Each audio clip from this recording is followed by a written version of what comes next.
Halo Sobat Culik semuanya, masih bersama saya Mas Yap. Sekarang saya berada di Sanggar Wayang Gogon.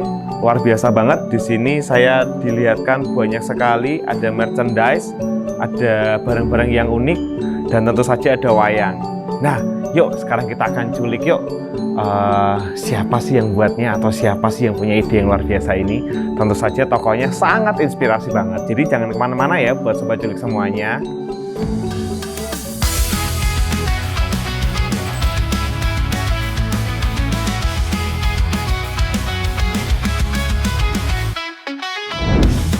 Menyusuri jalan cerita, tokoh inspiratif dari Nusantara. Mobil melaju, cerita pun dimulai, roda berputar penuh badan besar. Jalan panjang penuh harmoni, sulik cerita unik lokal, inspirasi kita.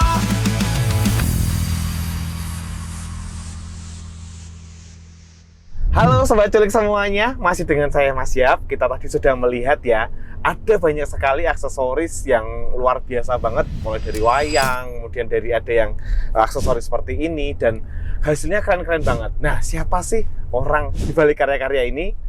Oke, kita akan berkenalan dengan Bapak yang satu ini. Selamat siang Pak. Selamat siang. Gimana kabarnya nih Pak? Alhamdulillah sehat, baik. Oke, saya senang sekali Bapak bisa join ya, bisa ikut di channel Culik. Nah, Iya. sebelumnya Sobat-Sobat Culik pada penasaran nih Pak. Silahkan Pak bisa mengenalkan diri Pak. Monggo jenengan Pak. Ya, nama saya Margono. Biasa pada waktu saya masih sekolah sering dipanggil Gogon. Akhirnya Margono menjadi Margon, Gon, Gogon. Akhirnya teman-teman banyak yang memanggil saya Gogon. Oh Seperti gitu, itu. Terus, oke. itu dulu saya waktu masih kuliah sama waktu dari SMA. Oke, luar biasa banget ya. Namanya Pak Margono, tapi dipanggilnya Gogon kebanyakan Oke. gitu ya, Pak Gogon ya. Dulu pernah saya ke Jakarta, Iya. pas acara festival wayang, MC-nya itu memanggil Mas Gogon ke atas. Di situ kebetulan ada almarhum Gogon Pelawak itu, Iya. lah. Yang naik malah Gogon Pelawak. Artinya di situ saya juga dinaikkan jadi seperti malah jadi guyon. Guyon. Oh gitu. Oke, itu gimmick-gimmicknya biasanya gitu bisa. Oke, buat Sobat Culik semuanya, kita akan ngulik banyak terkait dengan Pak Gogon ini. Sebenarnya kegiatannya sehari-hari apa saja, kemudian karyanya apa saja, dan pernah kemana saja. Wah, itu luar biasa banget. Saya tadi sempat ngobrol sedikit-sedikit, spill sedikit aja bahwa Pak Gogon ini pernah bikin wayang yang sangat besar banget. Nah, kita akan ngulik ya teman-teman Sobat Culik semuanya. Oke, Pak boleh diceritakan kesehariannya Pak Gogon ini sebagai apa, kemudian kegiatan seharinya ngapain saja gitu, silahkan Pak. Oh iya, saya setelah lulus kuliah dari ISI Surakarta waktu Oke. itu, saya dari SMP Negeri Manyaran Wonogiri Oke. langsung ke Solo, masuk ke seni rupa di SMSR atau sekarang SMK 9. Terus saya masuk ke ISI Pedalangan. Dari SMA itu saya seni rupa ke ISI Pedalangan waktu Oke. itu lah. Terus setelah saya lulus dari kuliah ISI tahun 2007 saya mendirikan sebuah sanggar yang tadi Oke. saya namakan Sanggar Wayang Gogon. Oke. Itu saya namakan Sanggar Wayang Gogon yang berada di dekat kampus ISI. Oh. Itu waktu itu saya kos di situ, terus yang punya kos akhirnya tempat itu suruh membeli saya. Terus akhirnya saya gitu. dirikan sebuah sanggar tahun 2008. Terus tahun 2016 kami digandeng oleh Kementerian Perindustrian, dibuatkan sebuah tempat yang menjadi sentra IKM Kreatif Semanggi Harmoni yang ada di Solo. Oke. Kita namakan juga Sanggar Gogon yang kedua. Terus tahun 2022 kami kerjasama dengan pemerintah Kabupaten Karanganyar, kami mendirikan sebuah sanggar yang ketiga. Hmm. Sanggar Gogon yang ketiga yang meresmikan waktu itu Kementerian Pemuda dan Olahraga sama Bupati Karanganyar sama Mas Gibran. Oh Seperti itu. gitu. Terus tahun 2023 karena saya lahir di Wonogiri, kami membuat sanggar yang ada di tempat kelahiran saya. Nanti tahun 2023 hingga sekarang kita juga kegiatan di situ. Wes, luar biasa banget kan Sobat Culik. Jadi sudah ada 3 berarti ya untuk sanggarnya ya Pak Ada ya? 4. Ada 4. Ada 4. Oke, yang satunya Yang rencana? Yang satu kan di Wonogiri ini Iya. yang tadi, terus yang ketiga di Karanganyar, Oh, yang satu dua di Solo. di Solo Iya. gitu. Nah, untuk kegiatan di Sanggar sendiri Pak, biasanya ada kegiatan apa saja Pak kalau di Sanggar Pak? Kegiatannya yang tiap hari rutin itu ada produksi wayang kulit untuk pertunjukan, terus ada merambah ke souvenir-souvenir, ada tadi yang disampaikan tadi, ada hiasan meja, hiasan dinding, pernak-pernik lainnya, kalung dan sebagainya yang berbahan dari kulit maupun kayu dengan temanya wayang. Gitu. Selain itu kami juga membuka pelatihan pedalangan kerawitan, pelatihan tari, karena kita memupuk regenerasi anak-anak yang kita beri pelajaran atau kita kenalkan dengan budaya. Iya gitu. Betul sekali, karena kalau kita lihat sekarang kan anak itu kan sekarang sudah lebih ke arah gadget dan lain sebagainya ya, bahkan mungkin soal wayang kalau nggak dimulai dari sekarang mungkin nggak ada yang tahu gitu ya Pak ya. Betul. Terus ini Pak tadi sempat bahas terkait dengan aksesoris. Nah, kalau yang selama ini yang pernah pesan dengan Bapak aksesoris untuk event apa saja Pak itu Pak? Pas pada waktu tahun 2022 pas ada event Asian Para Games yang berada di Kota Solo. Waktu itu karena maskotnya Kota Solo atau ikonnya adalah tokoh Rajamala, kami dibuat untuk membuat cindramata tokoh Rajamala. Waktu itu saya menawarkan 15 bentuk, ada yang bentuk wayang, ada yang bentuk karikatur, ada yang bentuk dari berbagai bahan, ada yang bahan kulit, ada bahan kayu, ada yang bahan akrilik dan lain sebagainya. Tapi yang disetujui adalah wayang Rajamala yang dari bahan kulit. Gitu. Yang kecil tadi. Yang saya mainkan tadi ya, teman-teman sobat cilik semuanya. Dulu 3.500 buah. Wih, itu dikerjakan selama 10 hari. Wih, wah, lembur terus berarti itu ya Pak ya. 3.500 dalam 10 hari. Wah, itu kegiatannya berarti udah padat banget ya Pak ya. Waktu itu kami mengumpulkan teman-teman dan tim saya. Kurang lebih keseluruhan ada 200 pekerja. Gitu. Karena seperti matematika, misalnya saya mencoba satu orang mengerjakan wayang Rajamala itu mendapatkan berapa biji. Nah, itu saya kalikan, kita harus membutuhkan orang atau tenaga kerja yang sekian, itu ada hitung-hitungannya. Iya, sesuai dengan jumlah yang dibutuhkan tadi ya. Jadi H- atau H-3 itu semua harus sudah clear semuanya. Akhirnya tembus juga bisa. Wah, luar biasa banget ya. Jadi selain dari tadi Asian Para Games ya Pak, dulu juga saya pernah baca di YouTube-nya Bapak itu juga untuk G20 juga ya? Iya, G20. Itu ceritanya gimana itu Pak? Itu dulu dikurasi oleh Kementerian Perindustrian. Jadi kita mengirim sampel-sampel di sana, terus yang di ACC adalah di tempat saya itu. Gitu. Jadi sobat cilik semuanya dari Wonogiri ya, aksesorisnya atau misalnya hiasannya itu sudah digunakan bahkan sampai Asian Para Games, sampai G20. Jadinya Wonogiri ora sepele gitu ya. Kita masuk ke dunia seni Pak. Iya. Saya tadi sempat kita ngobrol-ngobrol ya, itu ada dunia seni pernah mendapatkan penghargaan apa saja Pak? Kalau di dunia seni Pak jenengan Pak? Yang pertama kami juga mendapatkan penghargaan dari UNESCO tahun 2013. Kami sebagai narasumber untuk budaya, terutama pembuatan wayang kulit atau workshop wayang kulit. Jadi dulu ada 75 negara yang terkumpul. Jadi saya memberi pengenalan ini loh wayang, terus bagaimana cara membuatnya, terus bagaimana cara memainkannya seperti itu. Pakai bahasa Indonesia atau bahasa ada penerjemahnya dulu Ada Pak? penerjemahnya. Ada penerjemahnya ya. Kalau bahasa Inggris lebih keren itu Pak. Terus gimana Pak setelah itu Pak? Setelah itu terus kami juga menjadi duta seni ke Amerika juga. Itu tahun 2012 mewakili Indonesia. Dulu yang dikirim ke sana ada 30 orang. Di Jawa Tengah ada 1 saya, yang lain di provinsi yang lain, di 3 kota di Hollywood, San Francisco sama Los Angeles. Duta seni itu kayak gimana Pak? Jadi apakah memperkenalkan semua kesenian yang ada di Indonesia ke Amerika gitu atau seperti apa gambarannya? Jadi saya ke sana workshop membuat wayang. Jadi disaksikan oleh orang banyak. Terus setelah itu pameran wayang, terus pertunjukan juga. Walaupun hanya mandiri dalam arti tidak semua tim komplit. Jadi kita pengenalan bagaimana memegang wayang, bagaimana menggerakkan, bagaimana dialognya seperti itu. Gitu. Nah, kalau respon Pak, kalau responnya dari orang-orang luar negeri sendiri ketika melihat wayang yang Indonesia punya itu dimainkan di sana, kemudian workshopnya juga, itu responnya dari sana gimana Pak? Responnya mereka sangat antusias dan sangat menarik, bahkan ada beberapa orang yang datang ke Indonesia ke tempat saya untuk belajar membuat wayang dan bahkan belajar untuk untuk memeragakan wayang seperti itu ada juga. Oh gitu ya. Jadi buat sobat culik semuanya, jadi wayang kita itu sangat dihargai di luar negeri. Jadinya di kita juga harusnya memberikan informasi ya buat anak-anak kita juga bahwa kebudayaan kita itu luar biasa gitu ya Pak ya. Iya, iya. Oke. Saya mau tanya, gimana sih awal mulanya kenapa terfikirkan bikin aksesoris yang seperti ini, kemudian yang buat ASEAN Para Games tadi, kemudian buat hiasan meja dan lain-lain sebagainya. Itu awal mulanya dari apa, Pak? Memang basic saya itu membuat wayang yang besar khusus untuk pertunjukan.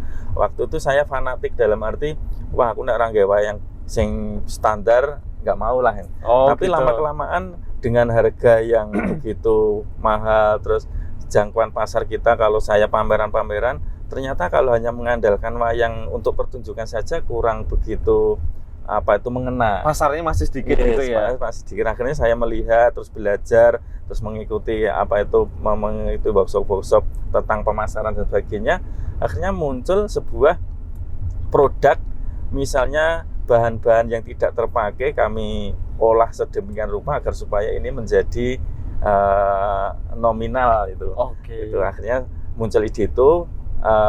Hanya sisa-sisa dari limbah-limbah kulit itu saya buatkan menjadi hiasan meja yang kecil-kecil itu, terus gantungan kunci yang kecil-kecil itu. Terus saya mencoba pameran, ternyata laku keras, harganya murah tapi anak-anak suka. Dan itu cepat seperti itu.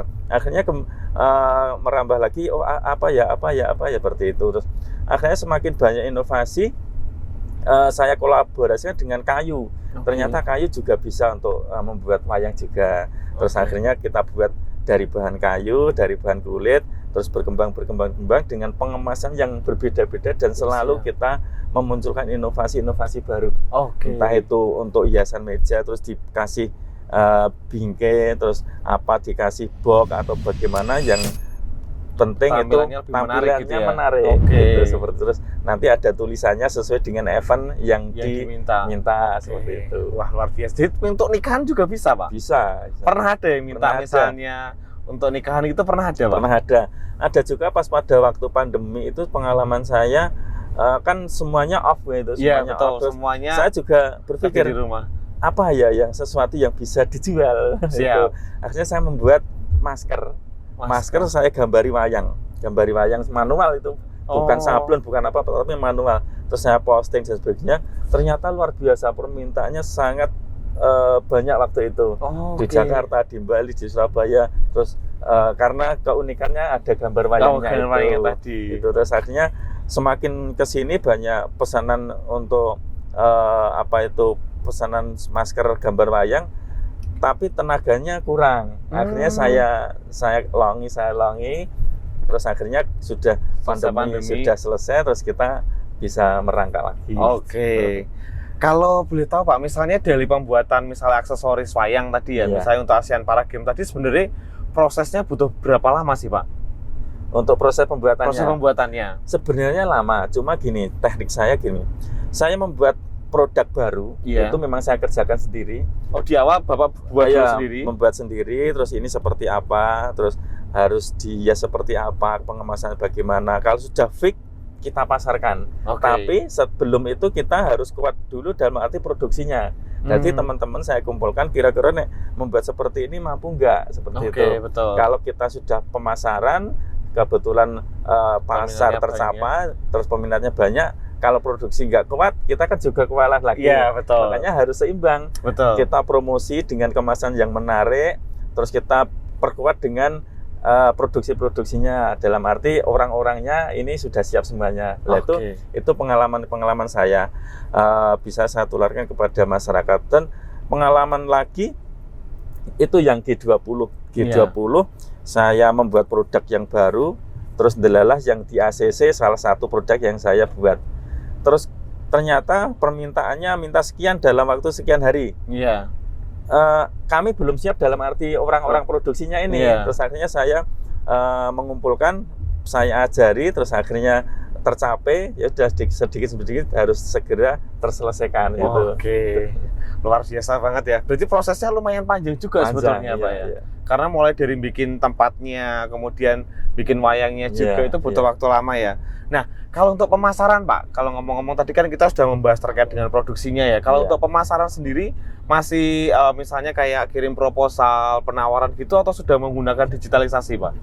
Kami mau menggunakan beberapa langkah. Dalam hal yang pertama, yang utama adalah memang sekarang sudah digitalisasi untuk misal dari Shopee, dari TikTok, dari YouTube dan sebagainya, IG dan sebagainya itu memang kita lakukan tiap hari dan yang paling banyak adalah dari Shopee. Dari Shopee itu ya? juga banyak produk-produk yang kami tawarkan di sana. Selain itu kita juga pameran-pameran secara offline juga, pameran-pameran misalnya mengikuti Inakrab di Jakarta, terus pameran di Jakarta itu rutin kami di Jakarta kalau nggak di Taman Fathahillah ya di Taman Mini, kita kerjasama dengan Sinawangi atau Pepadi Pusat. Terus di Surabaya saya kerjasama dengan Dinas Pariwisata Jawa Timur untuk mengikuti pameran-pameran di sana juga ada itu. Jadi kita saling kerjasama untuk mengikuti pameran-pameran secara offline. Terus juga ke luar negeri juga sama pameran secara offline. Setelah offline terus kita kenal dengan mereka baru ditindaklanjuti dengan online. Jadi memang tidak dari online dulu. Kalau saya maksudnya kita kenal dulu secara fisik, maksudnya kenalan terus di mana tempatnya. Karena itu menghindari hal-hal yang tidak kita inginkan, banyak penipuan yang ada di online itu kan juga banyak. Gitu. Jadi sudah menggunakan digitalisasi juga. Tadi ada pameran-pameran. Kalau misalnya pameran ke luar negeri itu berarti informasinya dari Dinas Pariwisata gitu atau ngadakan sendiri di sana dengan joinan dengan beberapa orang gitu atau gimana, Pak? Ada yang difasilitasi oleh pemerintah, ada juga yang langsung dari negara. Misalnya di Malaysia kita kerjasama karena sudah ada ikatan baik ya, kami dengan warga di sana. Terus kita mengadakan kolaborasi waktu itu perpaduan wayang dari Indonesia dan Malaysia itu sudah kami laksanakan. Terus akhirnya kita kenal dengan mereka. Terus akhirnya kita kerjasama untuk mengirim souvenir ke sana seperti itu. Gitu. Berarti di sini peran pemerintah juga membantu banget ya, Pak ya? Sangat membantu. Karena memang dunia seni sekarang kalau nggak disupport dari pemerintah, lama-kelamaan kebudayaan kita bisa hilang kan, Pak? Betul. Jadi mungkin ini yang kami sampaikan bahwa kita tidak bisa lepas dari pemerintah ya. Mau membuat kegiatan, mau membuat pameran, mau membuat pertunjukan apapun kita harus gandeng pemerintah. Siap. Pak, tadi saya spill di awal, kita sudah ngobrol terkait wayang terbesar, Pak. Nah, itu gimana, Pak, ceritanya, Pak? Kok bisa bikin wayang udah mencari rekor muri atau terbesar di Indonesia, gimana itu, Pak, ceritanya? Ya, gini, pada tahun 2008, setelah saya mendirikan Sanggar, saya punya nek Jawane ya rasa duweni atau rasa handarbeni karena wayang ini adalah kalau menurut saya memang jiwa saya atau jiwa kita semuanya, bahwa wayang itu sebagai filosofi atau gambaran wewayangan manungsa di alam dunia maupun selanjutnya seperti itu. Makanya kami punya inisiatif bagaimana caranya agar supaya wayang itu tetap terkenang oleh masyarakat, terutama yang saya waktu itu para pemangku kebijakan atau para pejabat yang ada di Indonesia ini. Makanya kami punya ide untuk membuat wayang yang paling besar di dunia. Di dunia bahkan ya? Akhirnya muncul inspirasi.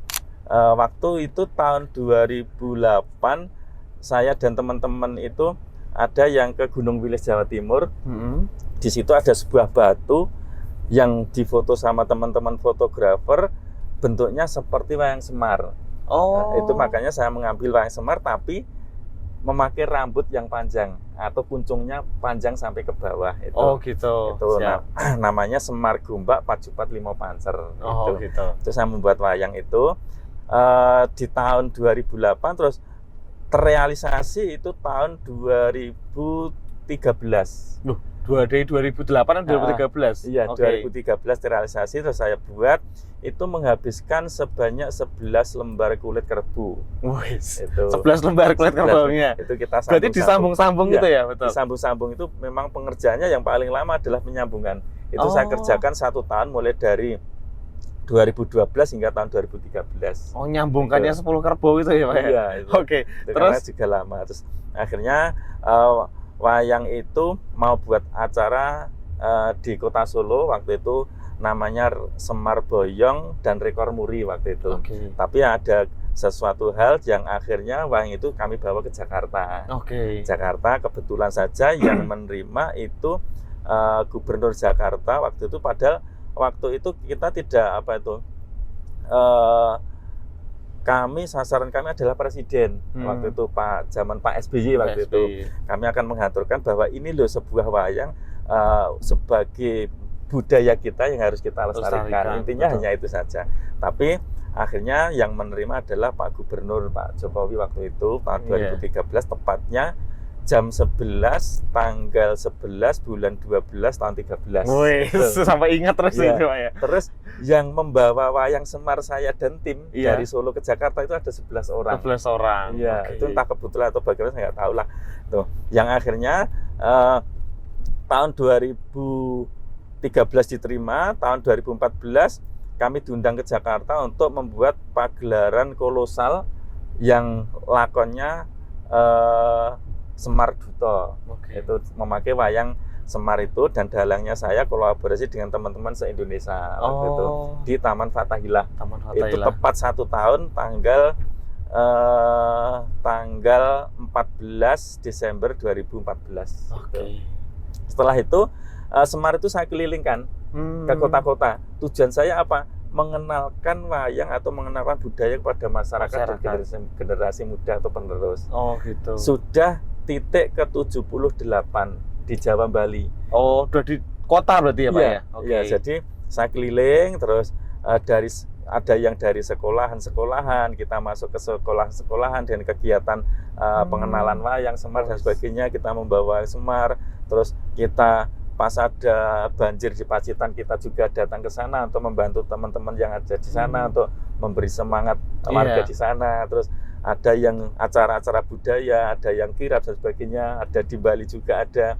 Itu semuanya bertemakan tentang budaya. Jadi tujuan kita hanya mengenalkan ini loh wayang, bahwa wayang adalah milik kita bersama, khususnya di bangsa Indonesia. Caranya bawa gimana itu, Pak? Tadi lebarnya berapa, Pak? Besarnya, Pak? Besarnya 6 meter, lebarnya 3,8, hampir 4 meter. Nah, itu berarti kalau waktu bawa ke titik tadi berarti digulung lagi gitu atau gimana? Pertama, waktu itu pada titik 1 sampai 11, Ya. itu kami selalu membawa truk di atas truk itu. Oh. Kita tumpang kita atas truk, terus di situ kan ada gerobaknya. Gerobaknya dulu dari kayu, terus ditancapkan, terus kita sekrup, kita jalan seperti itu. Oh, gitu. Terus akhirnya kegiatan yang terakhir di Wonogiri waktu itu tahun berapa ya? Putus, gapetnya putus. Terus akhirnya kita ganti penjalin, terus kita ada kegiatan beberapa juga putus lagi. Akhirnya sekarang kita memakai besi. Oh, Kita gitu. sekarang masih kuat lah. Nah, waktu itu kita memakai truk, terus kita ke Bali dan sebagainya. Kalau untuk kan nggak memungkinkan lah kalau memakai truk. Akhirnya saya punya ide, gerobaknya itu saya ganti besi ke knockdown, jadi pasang bongkar itu. Terus Semarnya juga pasang bongkar. Kalau nggak pakai gapit kami gulung, saya taruh di atas mobil, terus gapitnya kami ringkas, semuanya bisa. Terus akhirnya kalau sudah di tempat baru didirikan. Oh, gitu. Itu caranya. Wah, luar biasa banget ya. Wayang terbesar di dunia ya. Itu buatan kemarin orang Wonogiri. 2016 Oke.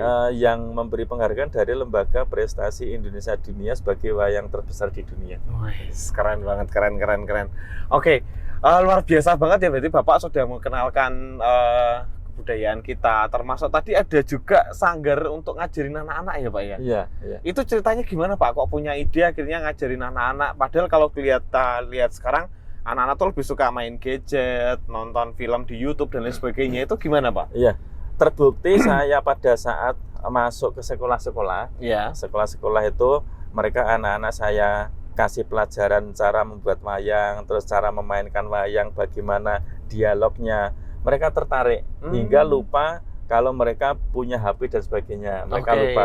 Lah dari pengalaman itu akhirnya pada tahun 2019 setelah saya mendapatkan fasilitas dari Kementerian Perindustrian yang dibuatkan sebuah sanggar, itu lumayan juga besar karena 5.000 meter ya.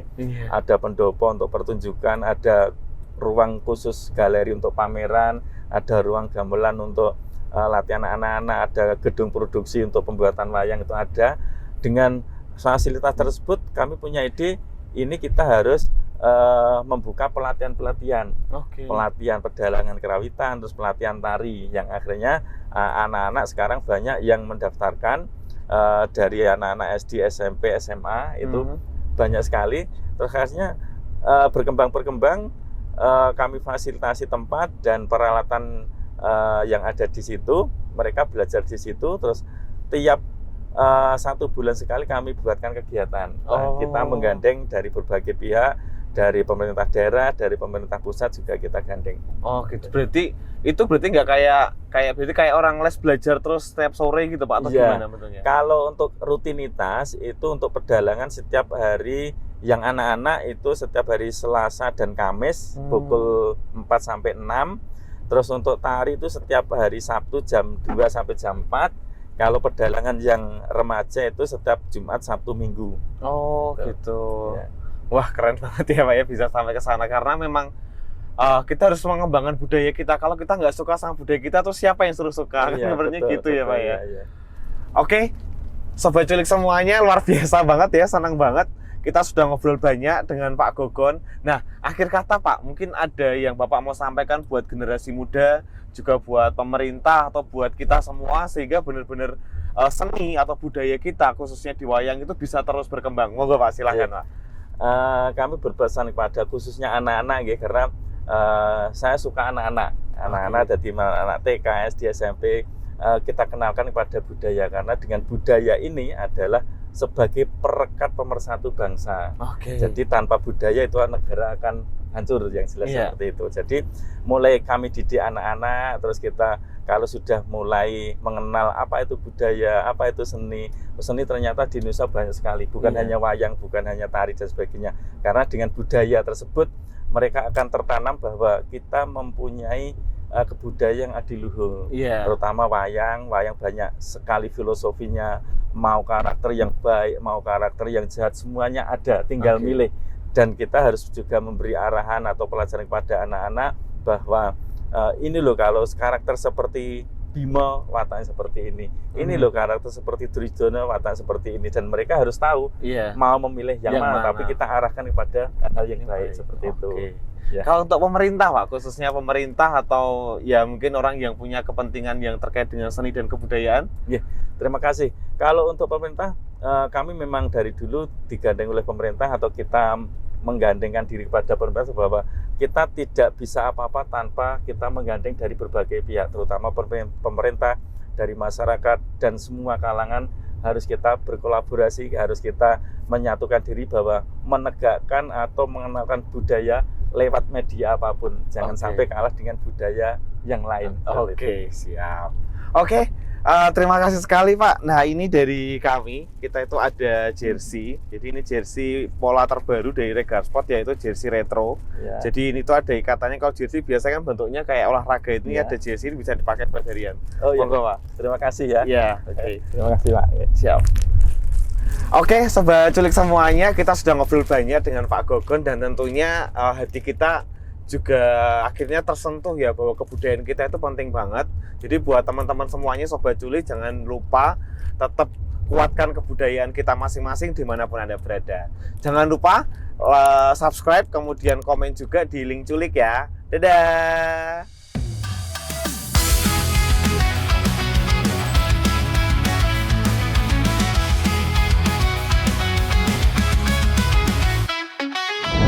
Berjalan menyusuri jalan cerita, tokoh inspiratif dari Nusantara. Mobil melaju, cerita pun dimulai, roda berputar.